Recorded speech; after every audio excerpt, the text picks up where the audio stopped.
Mesdames, Messieurs, amis de l'émission Académie diplomatique, bonsoir et bienvenue dans votre programme qui vous renseigne sur la diplomatie de manière générale. Aujourd'hui, ce soir, nous recevons pour vous Monsieur André Alain Atundu Liongo. N'est plus à présenter. Nous le recevons ici en tant qu'ambassadeur honoraire de notre pays au Rwanda. Donc, avec lui, nous allons parler de la crise à l'Est, mais plus l'aspect diplomatique de cette crise.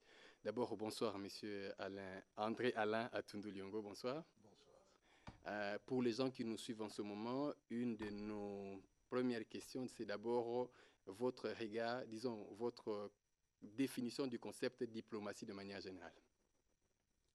Eh bien, la diplomatie, c'est une façon, à la fois la façon et la science de gérer les relations entre États.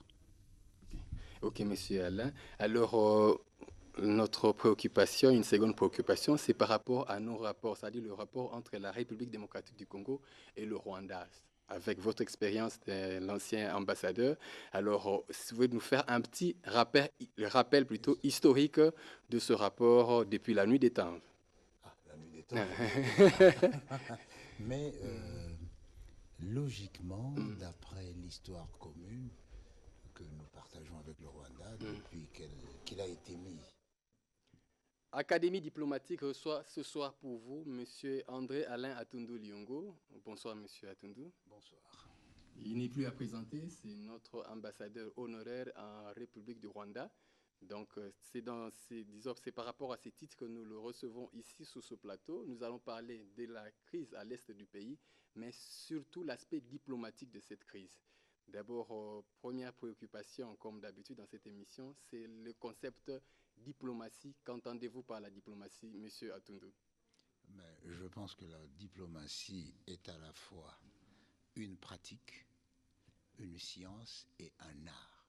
La façon de gérer les relations entre États. Ok, quand vous dites science, art, est-ce qu'on peut ne pas avoir un cursus universitaire dans ce domaine et bien s'en sortir dans ce domaine? Non, parce que la particularité de la diplomatie, c'est qu'il y a plusieurs types d'agents diplomatiques. Il y a les diplomates, on va dire, de la diplomatie classique, ceux qui sont aux affaires étrangères, qui sont affectés normalement, etc.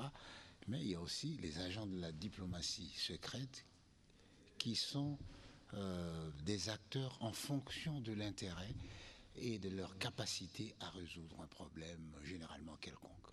Donc, vous voyez déjà là, c'est l'expérience. De toute façon, un diplomate, on les juge au résultat. Okay. Alors, Monsieur Atundu, pour les gens qui nous suivent en ce moment, est-ce que vous nous faire un petit rappel historique de nos rapports, disons le rapport qui existe entre le Rwanda et la RDC depuis l'existence du Rwanda comme pays, quoi. Je ne sais pas, je n'y étais pas. Okay. Mais je pense que, logiquement, ayant été membre de la colonie du Congo belge et du Rwanda-Urundi, à l'indépendance, nos rapports devraient être les meilleurs parce que c'est ensemble que nous avions en principe lutté pour l'indépendance.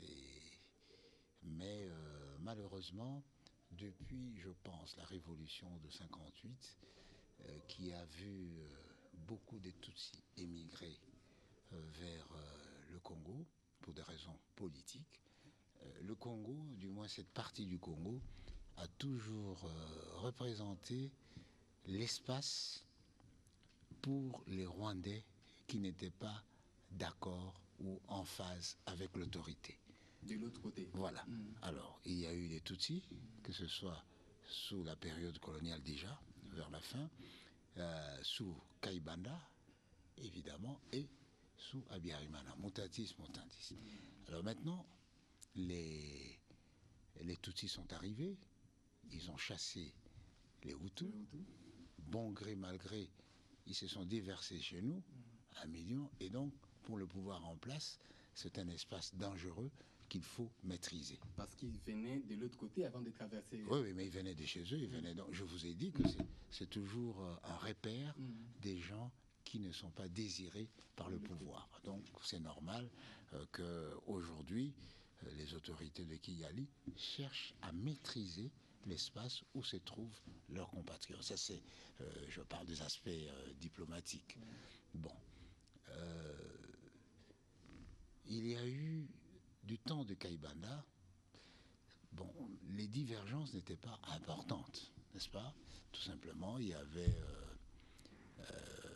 une cohabitation difficile, mais c'est avec Mobutu a mis fin à ce genre de rapport en passant, j'imagine, un contrat particulier avec le président Abiyarimana, et qui a fait que tant que Mobutu, Abiyarimana était là, il représentait une sécurité pour Mobutu, et tant que Mobutu était là, il représentait une sécurité pour Abiyarimana. Alors, quand Abiyarimana est tué, eh bien, c'était immédiatement l'insécurité pour Mobutu. Parce que les gens qui venaient, c'était des gens qui l'avaient combattu pour sauver Abiyarimana. Et donc, les choses se sont par la suite avérées à partir du moment où, quand ils ont aidé, ils ont accompagné Mouzé ici, et Mouzé s'est rendu compte qu'ils avaient un autre agenda, et voilà la suite de tous ces problèmes, la logique, disons, une sorte de déterminisme historique, on peut dire, n'est-ce pas, dans nos rapports erronés. Et voilà que Kigali considère Kinshasa comme des gens qui ne veulent pas qu'il y ait la paix chez eux. Bon, à tort d'ailleurs. Alors, Monsieur Atundu, vous venez d'expliquer la partie où Mobutu aurait trouvé un modus vivendi avec les régimes d'Abiyarimana. Voilà. Alors, pour beaucoup d'observateurs, pendant cette période-là, l'ancien président aurait donné des postes de responsabilité à certains sujets Tutsis pour, pour faire asseoir cette amitié non, ou je cette... pense que ça fait partie du deal. Ça faisait partie du deal. Parce que, en réalité, qu'est-ce que le pouvoir de Kigali voulait?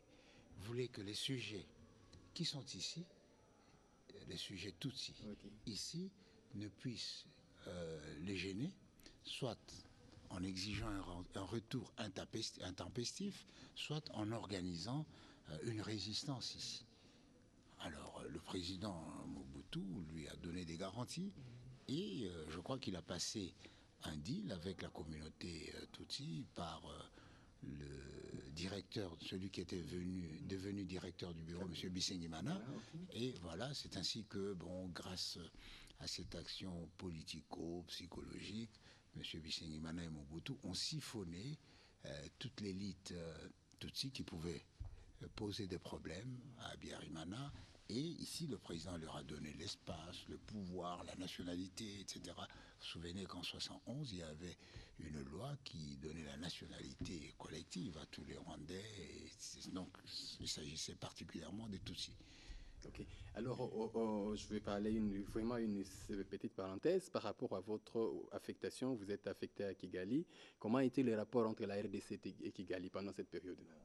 C'était les meilleurs amis du monde. C'était le président Abiyarimana, le président Mobutu, le Congo, le Rwanda, la RDC. Nous étions dans la CPGL et dans la CPGL, l'enfant terrible, c'était plus le Burundi, tandis que le Rwanda, Mobutu et Abiyarimana, le Rwanda, docile, le Congo, c'était l'amour parfait. Ok. Alors, nous revenons par rapport à cette crise. Quels sont aujourd'hui, c'est vrai qu'il y a un problème de sécurité et tout ça, quels sont les défis dans ce domaine, ou les obstacles, ou je vais encore aller un peu plus loin, pardon, des difficultés qui poussent des part et d'autre des communautés à déclencher des crises? Non, d'abord des causes. Des causes. Oui, on peut parler de causes. C'est important. Je vous ai donné une cause historique politique, oui. À savoir que, en principe, les gens qui sont au pouvoir au Rwanda repoussent ceux qui étaient là avant eux, et ces gens-là se retrouvent au Congo. Donc, la première cause, c'est cette, on va dire, cette intolérance de cohabitation entre le pouvoir et une partie de sa population. Okay. C'est une cause, donc une cause politique. La deuxième cause, c'est que, une fois sur place, la communauté qui se retrouve, aujourd'hui ce sont les Hutus, a senti le besoin de s'organiser. il faudrait s'organiser politiquement, militairement, etc. Alors, il faut avoir les moyens. Ok.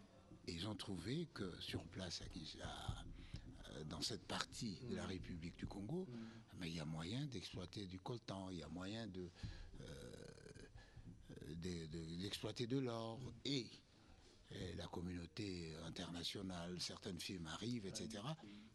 Et avec le temps, la cause politique devient secondaire par rapport à la cause économique. Donc la cause économique, c'est surtout le profit personnel des leaders et des chefs des guerres. Donc chez eux, ils ont trouvé que cet espace du Congo était un moyen non seulement d'avoir les finances nécessaires pour mener la guerre, mais aussi pour son propre profit. Donc voilà une autre cause. Enfin, une troisième cause, c'est aussi une cause de leadership hégémonique. Donc aujourd'hui, le président Kagame pense jouer le rôle de leader, étant donné la disparition de Mobutu et ce qu'on pourrait dire l'incapacité du président Museveni à imposer son leadership. Donc, voilà une troisième cause. Vous aurez remarqué que d'ailleurs, d'après le philosophe Henri Bergson, parmi les causes de la guerre, il y a la conscience de propriété, il y a la cause industrielle, mais il y a aussi la cause commerciale. Donc, tous ces éléments-là contribuent à créer cette psychose de guerre. Alors, comme ce sont quand même des activités traumatisantes, cela a généré auprès des populations autochtones de mécanismes d'autodéfense qu'on appelle les maïmaï. Okay. Au départ, c'était un mécanisme d'autodéfense et je voudrais vous rappeler que les maïmaï, avant les maïmaï, il y avait les ngilima qui combattaient les troupes du gouvernement de Kinshasa, qui étaient allés sécuriser les populations tutsis. Eh bien, aujourd'hui, ils se sont transformés en maïmaï pour combattre tout agresseur de l'extérieur.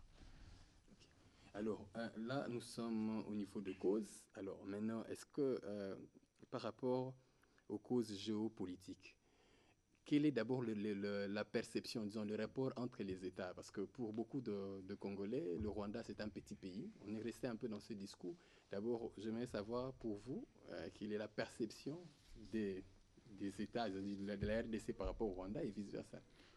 Je pense qu'en diplomatie, un petit pays n'est pas nécessairement celui qui a un petit espace géographique. Le Japon, c'est un petit pays. Deuxième puissance économique. La Suisse, et on peut même creuser le Liechtenstein, donc, que les gens ne connaissent pas, mais et les îles Vierges, les îles Caïmans, etc. Et donc, la force, la puissance du Congo et du Zaïre, c'était le fait que c'était un grand espace avec une grande capacité économique et une armée dissuasive, une diplomatie conquérante. Okay. Voilà, donc c'était ça la force. Alors comme nous avons perdu pendant un certain temps ces attributs, eh bien nous nous affaiblissions du même coup. Et donc notre dimension devenait même gênante pour notre diplomatie et pour notre existence tout court. Et depuis pratiquement 2003, lorsque l'accord de Saint-City est intervenu, nous nous sommes mis à refaire notre santé sur le plan économique, sur le plan politique, sur le plan militaire, sur le plan diplomatique, pour que nous puissions retrouver notre place de puissance régionale, jouer notre rôle de leader régional également. Okay. 10 ans après, où sommes-nous par rapport à ça? Nous sommes fort avancés. Quand vous êtes fort avancé, vous les diplomates, ça non, parce que vous vous rendez, en 2003, nous étions dans un état proche de chaos initial. Donc il y avait le MLC, plusieurs RCD, les Maïmaï, le gouvernement de Kinshasa, et chaque fois il fallait tenir compte de tous ces éléments-là pour ne pas toucher la susceptibilité d'un chef de guerre ou de l'autorité de Kinshasa. Aujourd'hui, 9 ans après, on ne parle que du gouvernement de Kinshasa, du président Kabila, etc. Les autres sont des rebelles, les autres sont des forces négatives. Et aujourd'hui, les mécanismes existent pour qu'on puisse les neutraliser. Donc, vous voyez que c'est un élément important. Et en plus, nous bénéficions d'un appui diplomatique de la part des grands de ce monde, notamment les Nations Unies, l'ONU et la Suède, les grands de ce monde. Alors, une autre question, c'est par rapport à la perception peut-être de nos voisins par rapport à la RDC. Pour vous, en tant que député, que pense le voisin par rapport à la RDC? Oh, beaucoup de voisins nous considéraient et nous traitaient, il y a un certain temps, comme le lion devenu vieux, n'est-ce pas? Et même l'âne pouvait lui donner un coup de patte. Mais aujourd'hui, on se rend compte que le lion n'était que blessé et il commence à se relever. Souvenez-vous des publicités, le réveil d'un géant. Eh bien, nous sommes en train de nous réveiller et cela ne peut pas faire plaisir à tous nos voisins. C'est ainsi que ceux qui ne seront pas à même, n'est-ce pas, de faire face à notre réveil, mènent un combat d'arrière-garde, je pourrais dire. Suscitons M23, suscitons Taganda, etc. Mais c'est appelé à disparaître absolument. Ok, M. Atundu, est-ce que la démocratie, la vraie démocratie au Rwanda, ne peut pas mettre fin à tout ce problème que nous connaissons ici? Bon, alors là, vous touchez au problème de la solution, n'est-ce pas? Nous avons dit que la situation dans cette partie de la République provient du Rwanda, depuis la colonisation, etc., etc. Donc, il est évident que tant que par ailleurs, le Congo aura une démocratie plus libérée, plus libérale, eh bien, c'est une caractéristique de plus d'hostilité ou de méfiance. Parce que la liberté de presse que nous avons ici, la liberté des partis politiques, la liberté d'expression, n'est-ce pas? Les candidats, il y en a en veux-tu, en voilà, que ce soit la présidentielle, que ce soit aux législatives, ce qui n'est pas tout à fait le cas du côté du Rwanda. Et donc, effectivement, si le dialogue entre Rwandais s'organisait, quand je dis entre Rwandais, ce n'est pas seulement entre Hutus et Tutsis. Il y a aussi les Ntwa, qu'on appelle généralement les Pygmées. Donc il faudrait que tous les trois, ces trois ethnies puissent avoir un dialogue pour trouver d'abord les principes qui structurent la vie en société de ces trois ethnies, et puis les mécanismes de gestion de leurs relations. Okay. Alors, M. Atundu, pour beaucoup d'observateurs congolais, l'Est, c'est pratiquement... Donc ça, c'est une des causes, okay. une des solutions. Oui. Bon, c'est une solution structurelle. L'autre solution structurelle, c'est que nous ayons une force armée dissuasive pour que chacun craigne d'attraper une raclée incomparable à son action si jamais les forces de la République réagissaient. Donc, la dissuasion de notre armée, le dialogue au Rwanda, voilà deux éléments structurants. Troisièmement, il faut maîtriser et mieux gérer les forces économiques opportunistes, les grandes firmes qui exploitent les minerais de sang. Il faut que nous ayons des rapports sécurisants pour eux et pour nous. L'OADA, les relations normales, etc. Je pense que ce sont les trois solutions structurelles. Okay. Pour le reste, ça dépendra de la personnalité de celui qui est à la tête du Rwanda, de la personnalité de celui qui est à la tête du Congo, etc. Mais ça, c'est conjoncturel. Ok, revenons à vos solutions. Vous parlez d'un débat, enfin d'un dialogue sincère au niveau des communautés rwandaises, une armée organisée, et puis comment voir avec toutes les firmes qui travaillent dans ce coin d'insécurité. Alors, nous, en tant que pays, comment devons-nous, disons, comment faire pour arriver à mettre en place ces solutions? Vous avez préconisé 3 types de solutions. Comment mettre ça en place? Mais c'est déjà en place. C'est tout l'effort de la quête du président Kabila. La réforme de l'armée, ça fait mais plus oui, de 10 ça ans. fait... L'armée peut être réformée pour vous pendant combien de temps? Mais de quoi était composée notre armée? Une armée, c'est des gens formés pour construire le pays, le défendre. Un officier normal. Un maquisard, c'est quelqu'un qui est formé pour détruire le système existant et le défendre. Aujourd'hui, nous devons concilier ces deux philosophies. Nous devons concilier, en plus de ces deux philosophies, les intérêts divergents. Ça prend combien de temps? C'est toute une génération au moins. Aujourd'hui, mais je peux vous dire qu'au moins sur le plan de la forme, nous sommes sur la bonne voie. En 2003, je pense, le président Kabila nous avait invités à Mbandaka pour un défilé du 30 juin. Eh bien, il y avait au moins 3 langues, il y avait 3 types de riz, le drill, la façon de marcher, n'est-ce pas? Et beaucoup de militaires étaient pratiquement à Hayon. Mais aujourd'hui, eh bien, lorsqu'il y a un défilé, on est fier d'avoir une armée aussi disciplinée, aussi sachant défiler aussi bien. Donc, ça. Alors, mais pour le reste, c'est avec le temps.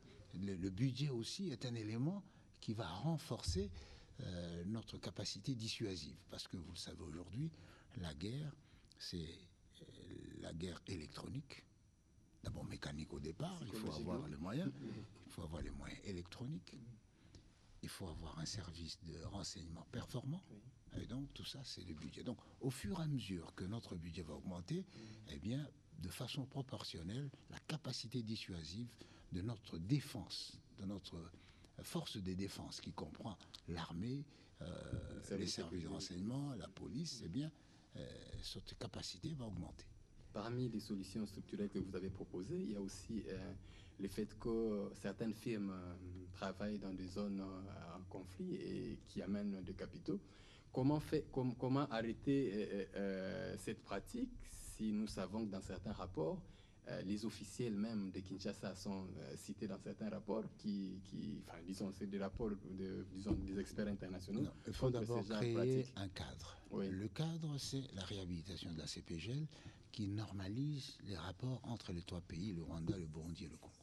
Le cadre, c'est la conférence internationale, la région des Grands Lacs, qui normalise et sécurise nos rapports. Et là-dedans, il est dit qu'aucun État ne peut servir de point de départ d'une activité, on va dire, de déstabilisation vis-à-vis de l'autre. Oui, l'exemple avec les M23, c'est peut-être pratiquement le contraire de tout ça.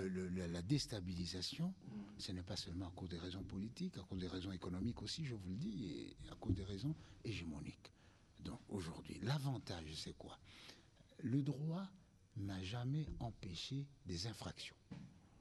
Mais l'avantage du droit, c'est que si une infraction est commise, on le traite de façon, j'allais dire, anonyme. Ce ne sera pas un règlement de compte, mais ce sera d'après les dispositions qui s'imposent à toute personne qui tombe sous le coup de la loi. Okay. Vous avez parlé des mécanismes comme la CPGL.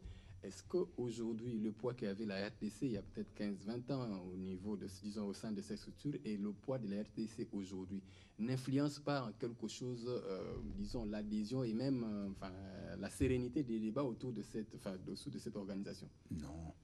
Je pense que l'histoire est dynamique et la politique est caractérisée par le sens des réalités. Je vous ai dit, le Congo n'avait plus la même puissance qu'il avait lorsque la CPGL a été créée. Nous payons la moitié de ceci, nous payons ceci, et craignant notre impérialisme, si je puis ainsi m'exprimer, on avait dit que le secrétaire général ne sera jamais du Congo, mais le Congo payait la moitié, etc. Mais aujourd'hui que les données ont changé et que le danger de l'impérialisme ne se trouve plus chez nous, mais ailleurs, aujourd'hui, nous pouvons revendiquer, nous pouvons avoir une CPGL beaucoup plus équilibrée, beaucoup plus équitable. Ok. Alors, vous avez parlé des deals, de l'accord entre le régime Mobutu et le régime Abiyarimana. Est-ce que dans le contexte actuel, il n'y a pas moyen de trouver aussi un mécanisme, enfin pas un mécanisme, mais un accord de ces gens-là pour sécuriser et arrêter? Mais je pense que Mm. la conclusion de toutes les démarches que nous faisons au niveau des affaires étrangères par le ministre Chibanda, au niveau du chef de l'État lui-même et à travers ses envoyés spéciaux comme le conseiller diplomatique Ngouège, etc. Mais la conclusion sera là. Parce qu'à un moment donné, le président Kabila aboutira à la conclusion que je dois demander ceci à Kagame pour qu'il me laisse la paix. Et Kagame dira, je dois demander ceci à Kabila pour qu'il me laisse la paix. Donc c'est ce momentum que nous tous nous entendons. Mais nous tendons inévitablement vers cette étape, ou disons ce moment critique, parce que les supports extérieurs du Rwanda n'ont plus le même intérêt à le soutenir. Je crois qu'ils ont intérêt à exploiter de façon normale les richesses du Congo, parce qu'en plus la conscience universelle a évolué. Au début de la guerre, on parlait de l'exploitation illicite, et bien vers le milieu, on parle de minerais de sang. Alors la conscience est révoltée, la conscience universelle est révoltée, et les grandes puissances qui contribuent à la perception de cette conscience doivent être les premières à donner l'exemple. C'est ainsi que vous avez vu, les États-Unis ont carrément condamné, et la Grande-Bretagne a pris du recul, et chacun, n'est-ce pas, se tient dans son coin. Ok. Vous dites que nous allons inévitablement j'appelais ça dans ce compromis, mais il y a un élément important quand nous négocions, c'est les rapports de force. Quand vous ne représentez pas grand-chose sur le plan, je vais dire, par rapport à une situation, je prends l'exemple ici, est-ce que nous avons la même force aujourd'hui en tant qu'État par rapport au Rwanda? C'est une démarche, c'est un processus. Oui. Et le processus qui va aboutir à ce temps de cohabitation coïncide avec la montée en puissance. Nous récupérons ce que nous fûmes et ce que nous souhaitons être, c'est-à-dire une armée dissuasive. Aujourd'hui, vous avez entendu que pour soutenir nos troupes au Kivu, eh bien, les troupes formées à Kisangani par les troupes spéciales formées par les États-Unis sont entrées en lice. Et le Rwanda, aujourd'hui, a toutes les peines du monde de se tenir discret parce que si c'est une confrontation ouverte, ça pourrait amener beaucoup de choses. Donc, je pense que nous avons ces atouts. Sur le plan diplomatique, nous sommes fréquentables. N'oubliez pas que nous avons bénéficié de l'effacement de la dette parce que nous avons bien géré, n'est-ce pas? Et n'oublions pas que les grandes puissances, l'économie internationale a besoin de la paix au Congo pour que chacun puisse se retrouver. Okay. Monsieur Atundu, vous parlez de causes et vous avez préconisé des solutions. Alors maintenant, qu'est-ce qui fait que nous nous mettons ou nous prenons beaucoup de temps pour mettre en œuvre ces pistes de solutions? Est-ce qu'il y a des obstacles à ce que nous puissions aller vite une fois pour toutes? Tout simplement, comme le disait le roi Hassan II, la politique, c'est comme l'agriculture. Si vous voulez récolter, il faut savoir planter à temps. Et si vous voulez bien récolter, il faut savoir enlever les mauvaises herbes qui sortent par saison, par ceci, etc. Et c'est ce que nous sommes en train de faire. Ça vient d'un diplomate. Alors, revenons à l'actualité, c'est la résolution de l'OEA par rapport à l'Union africaine, plutôt par rapport à la crise de l'Est. Une des résolutions, c'est par exemple, on demande à ce que nous puissions avoir une force neutre entre nos frontières. Beaucoup d'observateurs se posent la question, quelle sera Est-ce que c'est une résolution de l'Union africaine ou bien de la conférence internationale sur le Rwanda. Alors, donc, l'une des résolutions, c'est d'avoir une force neutre pour, entre les deux frontières. Oui. Beaucoup d'observateurs se posent la question, pourquoi? Parce que nous avons la MONUSCO ici, avec plus de 15 000, 17 000 hommes, est-ce qu'on a encore besoin de cette force? Et quel sera pour vous le rôle de Bon, cette force? parlons au niveau de principe d'abord. Ok. Au niveau de principe, notre armée et la MONUSCO se battent, n'est-ce pas, avec bonheur d'ailleurs, contre ces forces. Mais la sécurité le long de nos frontières et dans la région est une préoccupation commune et même internationale compte tenu des implications de ces firmes étrangères dont je vous ai parlé. Et donc, c'est une approche psychopolitique que d'associer tous les autres qui ne sont pas directement impliqués dans ce climat d'hostilité entre le Congo et le Rwanda pour qu'ils soient comme les témoins de la bonne foi des uns et des autres. Donc, ils viennent comme en rescousse du travail fait par nos forces armées et la MONUSCO. Et vous avez entendu le ministre évoquer l'éventualité de limiter peut-être cette force internationale à la MONUSCO, auquel cas il faudrait changer son mandat. Bon, enfin, ça, ce sont les modalités pratiques. Hein. Mais au niveau de principe, c'est une action psychopolitique importante. Mais la mise en pratique, bon, il y aura certainement des problèmes concrets, de contraintes économiques, financières et autres. Ok. Alors, là, il y a aussi une préoccupation de beaucoup d'observateurs, c'est par rapport à la bonne foi de nos partenaires, parce qu'il y a eu dans le passé des accords où les uns et les autres ont signé, mais bon, dans l'effectivité ou dans le respect de ces accords, ça a toujours été que le jour et la nuit pour certains cas. Bon, la première condition pour améliorer les rapports entre deux États, c'est d'éliminer la méfiance.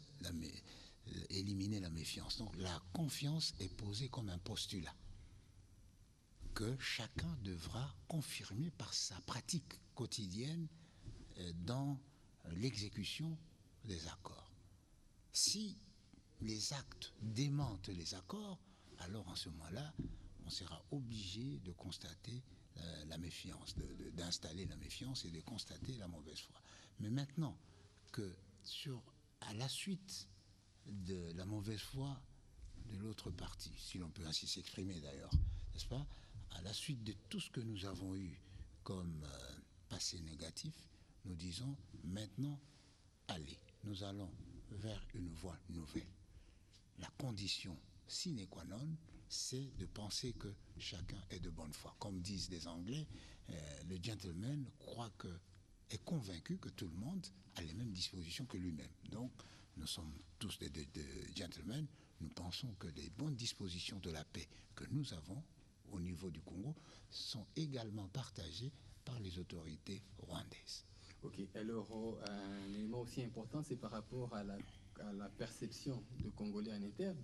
Pour beaucoup de Congolais, l'Est est devenu pratiquement le ventre mou, où on est tout le temps en train de revenir sur des crises en crise et ça dérange les décollages du pays. Est-ce que, de votre point de vue, vous pouvez travailler en tant que diplomate pour que la perception du reste des provinces soit un peu plus au-delà des années de compassion avec la partie est du pays? Non, bon, le diplomate est tourné vers l'extérieur en principe. Mais je pense que dans le cadre du gouvernement, le ministre des Affaires étrangères, en collaboration avec le ministre de l'Intérieur, le ministre de la Défense et les autres ministres de l'Agriculture, etc., peuvent créer un climat de confiance vis-à-vis de nos autorités. Parce que la première chose, c'est d'abord que les populations croient en la bonne foi de nos autorités, croient en la capacité dissuasive et défensive de nos forces armées, croient en l'engagement de nos leaders. Et donc, à partir du moment où ces trois éléments sont réunis, la population peut se sentir en sécurité. La sécurité, c'est quoi? C'est tout simplement le sentiment généralement partagé d'avoir les moyens de faire face de façon efficace et adéquate à une menace. Ou les moyens dont on dispose sont capables de dissuader. C'est ça la sécurité. C'est un sentiment.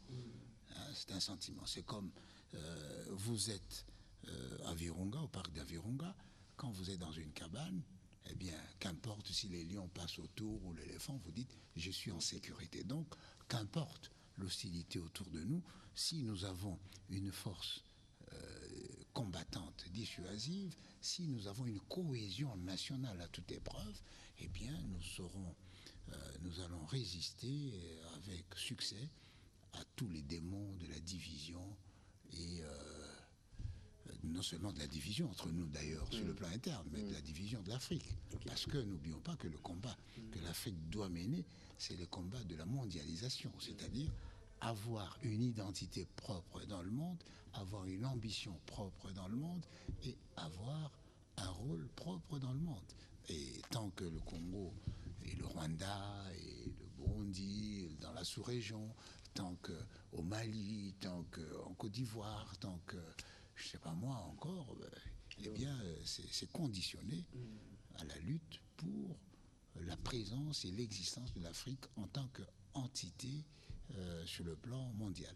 Ok. Monsieur Atundu, aujourd'hui, les rapports aussi, pour beaucoup d'observateurs, par exemple, il y a un élément important, l'adhésion de la RDC à plusieurs organisations régionales, enfin sous-régionales, régionales et même internationales.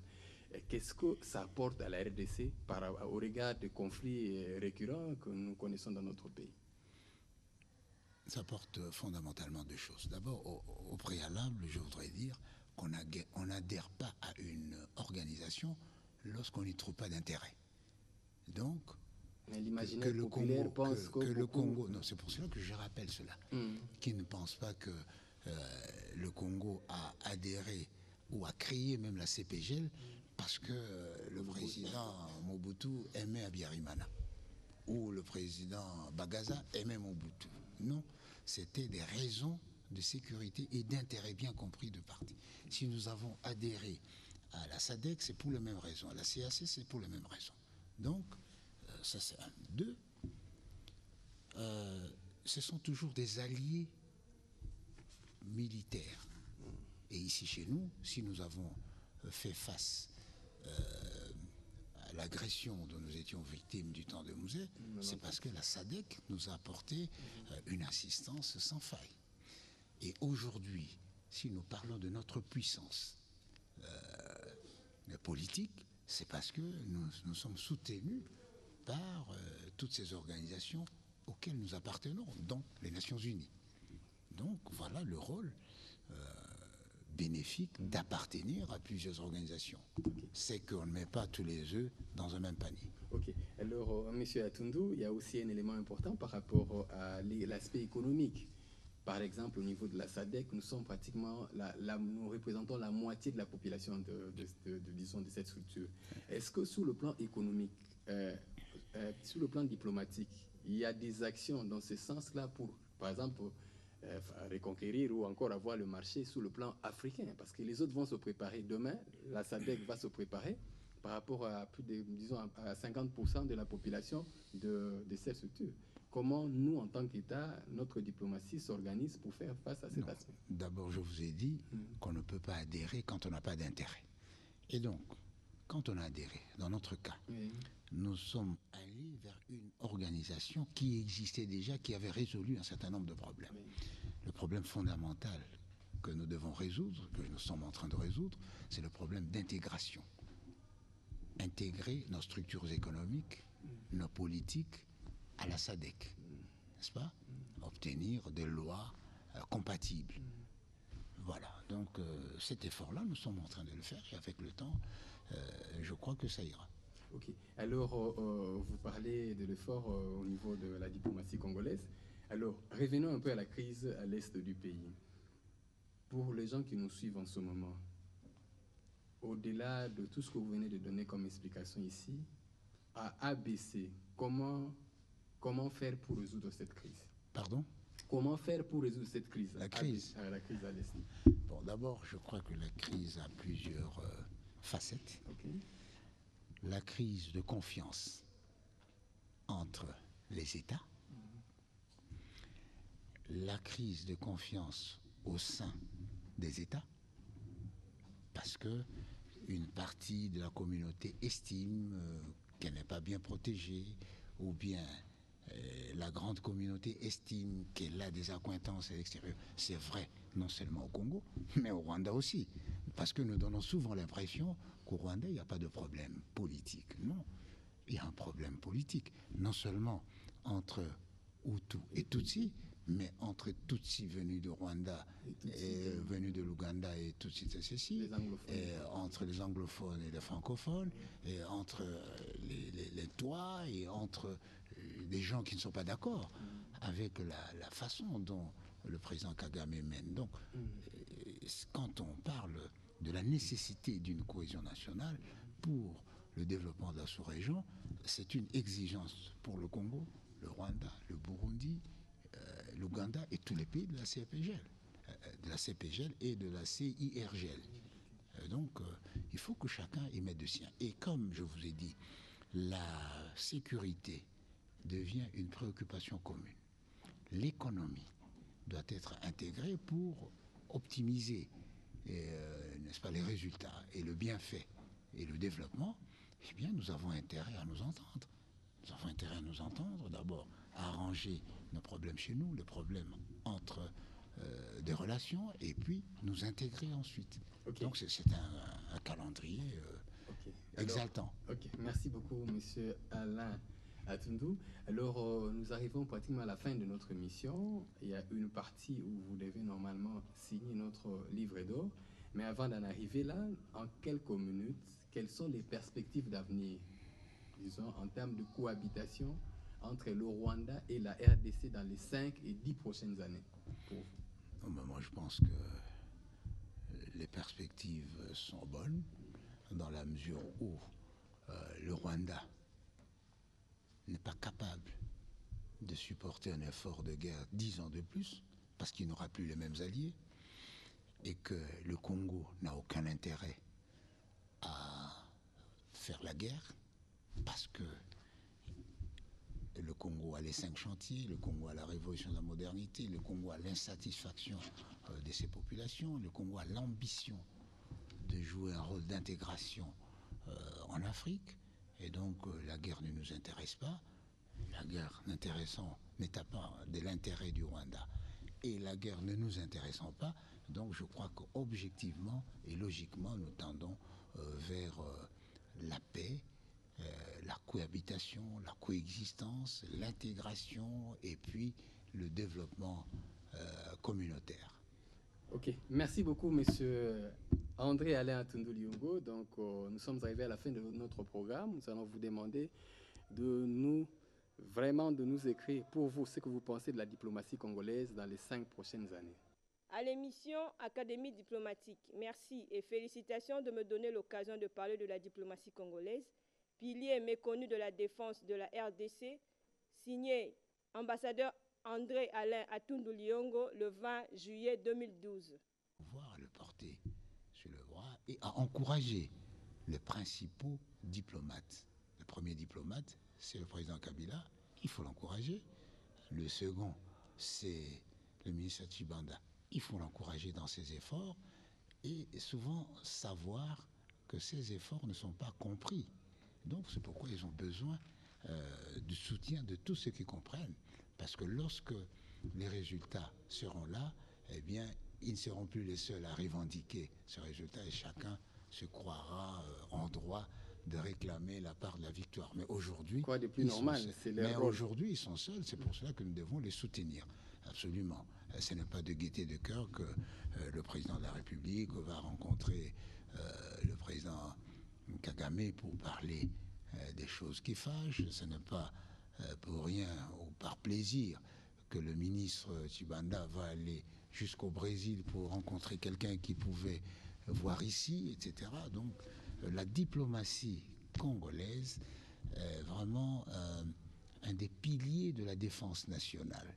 Il faudrait qu'on songe au niveau des autorités budgétaires à allouer les problèmes, les moyens qu'il faut pour qu'on puisse trouver des solutions aux problèmes qui l'handicapent aujourd'hui. Ok. Merci beaucoup, M. Atundu.